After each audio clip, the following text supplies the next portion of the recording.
श्रीमद् भागवत महापुराण 11वें स्कंद का 7वां अध्याय। इस अध्याय में भगवान दत्तात्रेय महाराज यदु को तत्वज्ञान का उपदेश देते हैं। वे बताते हैं कि मैंने जीवन में 24 गुरु बनाए, जिनसे मैंने विभिन्न प्रकार की शिक्षाएं ग्रहण की। हे राजन, जिस प्रकार कबूतर से मैंने शिक्षा ग्रहण की वो मैं आपको बता रहा हूँ। कहीं किसी के साथ अत्यंत स्नेह अथवा आसक्ति नहीं करनी चाहिए, अन्यथा उसकी बुद्धि अपना स्वातंत्र खोकर दीन हो जाएगी और उसे कबूतर की तरह अत्यंत क्लेश उठाना पड़ेगा। हे राजन, किसी जंगल में एक कबूतर रहता था। उसने एक पेड़ पर अपना घोंसला बना रखा था।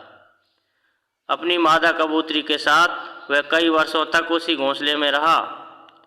उस कबूतर के जोड़े के हृदय में निरंतर एक दूसरे के प्रति स्नेह की वृद्धि होती जाती थी। वे गृहस्थ आश्रम में इतने आसक्त हो गए थे कि उन्होंने एक दूसरे की दृष्टि से दृष्टि, अंग से अंग और बुद्धि से बुद्धि को बांध रखा था। उनका एक दूसरे पर इतना विश्वास हो गया था कि वे निशंक होकर वहाँ की वृक्षावली में एक साथ सोते, बैठते, घूमते फिरते, ठहरते, बातचीत करते, खेलते और खाते पीते थे। राजन, कबूतरी पर कबूतर का इतना प्रेम था कि वह जो चाहती थी कबूतर बड़े से बड़ा कष्ट उठाकर उसकी कामना पूर्ण करता। वह कबूतरी भी अपने कामुक पति की इच्छाएं पूर्ण करती थी। समय आने पर कबूतरी को पहला गर्भ रहा। उसने अपने पति के पास ही घोंसले में अंडे दिए। भगवान की अचंत शक्ति से समय आने पर वे अंडे फूट गए और उनमें से हाथ पैर वाले बच्चे निकल आए। उनका एक एक अंग और रोए अत्यंत कोमल थे। अब उन कबूतर कबूतरी की आंखें अपने बच्चों पर लग गई थीं। वे बड़े प्रेम और आनंद से अपने बच्चों का लालन पालन, लाड़ प्यार करते और उनकी मीठी मीठी उनकी गुटुरगू सुनकर आनंद मग्न हो जाते थे। बच्चे तो सदा सर्वदा प्रसन्न ही रहते हैं। वे जब अपने सुकुमार पंखों से माँ बाप का स्पर्श करते, कूजते, भोली भाली चेष्टाएं करते और फुदक फुदक कर अपने माँ बाप के पास दौड़ आते, तब कबूतर कबूतरी आनंद मग्न हो जाते थे। राजन, सच पूछो तो वे कबूतर कबूतरी भगवान की माया से मोहित हो रहे थे। उनका हृदय एक दूसरे के स्नेह बंधन में बंध रहा था। वे अपने नन्हे नन्हे बच्चों के साथ दिन बिताते थे और उनका पालन पोषण करते रहते थे और उन्हीं में वो बिगड़े रहते थे। उन्हें दीन दुनिया, लोक परलोक की याद ही नहीं आती थी। एक दिन दोनों नर मादा अपने बच्चों के लिए चारा लाने जंगल में गए हुए थे। क्योंकि अब उनका कुटुंब बहुत बढ़ गया था तो उन्हें चिंताएं भी होने लगी थीं। वे चारे के लिए चिरकाल तक जंगल में चारों ओर विचरते रहते थे। इधर एक बहेलिया घूमता घूमता संयोगवश उनके घोंसले की ओर आ निकला।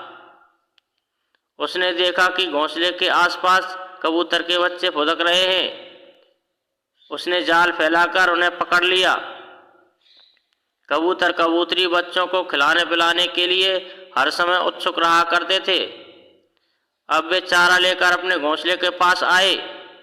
कबूतरी ने देखा कि उसके नन्हे नन्हे बच्चे उनके हृदय के टुकड़े जाल में फंसे हुए हैं और दुख से चें-चें कर रहे हैं।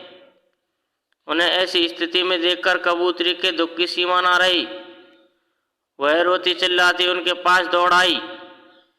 भगवान की माया से उसका चित्त अत्यंत दीन और दुखी हो रहा था। वह उमड़ते हुए स्नेह की रस्सी से जकड़ी हुई थी। अपने बच्चों को जाल में फंसा देखकर उसे अपने शरीर की भी सुध बुध न रही और वह स्वयं ही जाकर जाल में फंस गई। जब कबूतर ने देखा कि मेरे प्राणों से भी प्यारे बच्चे जाल में फंस गए हैं और मेरी प्राण प्रिया पत्नी भी उसी दशा में पहुंच गई। तब वह अत्यंत दुखित होकर विलाप करने लगा।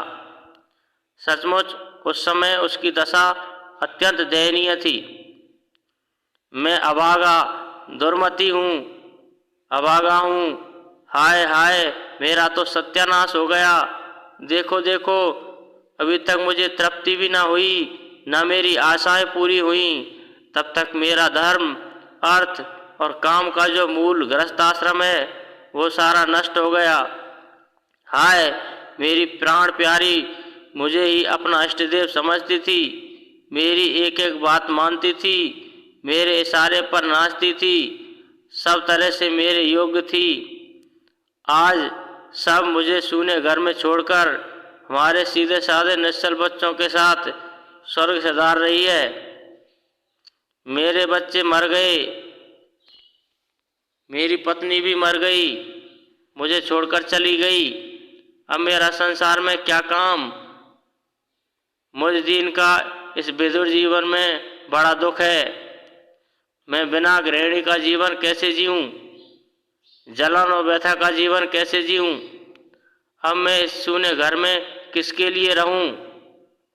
हे राजन, कबूतर के बच्चे जाल में फंसकर तड़फड़ा रहे थे। स्पष्ट दिख रहा था कि वे मौत के पंजे में हैं, परंतु वह मूर्ख कबूतर यह सब देखते हुए भी इतना दीन हो रहा था कि स्वयं जानबूझकर जाल में कूद पड़ा। हे राजन, वह बहेलिया बड़ा क्रूर था। गृहस्थाश्रमी कबूतर कबूतरी और उनके बच्चों से वो प्रसन्न हो गया। उनकी प्राप्ति से उसे बड़ा आनंद हुआ। उसने समझा मेरा तो काम बन गया, और उन्हें लेकर वो चलता बना। जो कुटुंबी हैं विषयों और लोगों के संग में फंसे हुए हैं, जिन्हें संग में ही सुख मिलता है, अपने कुटुंब के भरण पोषण में ही जो सारी सुध बुध खो बैठे हैं, उन्हें कभी शांति नहीं मिल सकती, वह कभी सुखी नहीं रह सकता। वह उसी कबूतर के समान अपने कुटुंब के साथ कष्ट पाता है। यह मनुष्य शरीर मुक्ति का खुला हुआ द्वार है। इसे पाकर भी जो कबूतर की तरह अपनी गृहस्थी में ज़्यादा फंसा हुआ है, वह बहुत ऊंचे तक चढ़कर गिर रहा है। शास्त्र की भाषा में कहें तो वह आरूढ़च्युत हो रहा है। अतः गृहस्थी का पालन तो करें, लेकिन संभल करके। गृहस्थ का जो धर्म है उसको नियति पूर्वक निभाते रहें। आज के लिए बस इतना ही। मिलते हैं अगली वीडियो में, तब तक के लिए नमस्कार। तो दोस्तों, आपको वीडियो कैसी लगी? यदि वीडियो अच्छी लगी तो वीडियो को लाइक करना, चैनल को सब्सक्राइब कर देना। तो दोस्तों, जय श्री राधे, जय श्री श्याम।